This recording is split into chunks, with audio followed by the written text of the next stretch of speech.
મારીને ખાવા વાળા ક્યાં જાય અહીંયા બધું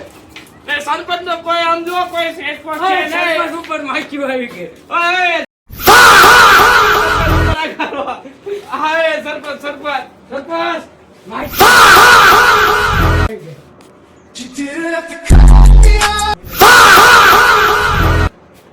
બોલો એ ગુણગાવ મારા માઈક માં બોલો ગામના પૈસા લીધે એ ક્યાં નાખવાના એટલે આમાં આમાં તો 4 ગામ હમાઈ ગયા 4 ગામ આકે આકા આકે આકા છોકરા હોતા હે સરપંચ ઓ અમને પગાર ક્યારે આપશો હવે પગારની શું જરૂર છે તમને હું વહુ શેર ક્યારે? સરપંચ ઓલી ડિફેન્ડર છે હવે આગે થોડી વહુ મને ડિફેન્ડર ગાડી આપો તો હું આજની યુવા પેઢી હું બોલો નહીં સરપંચ પેલા મને તું સાકો સાકો સાકો આ પરસાઈ દીશો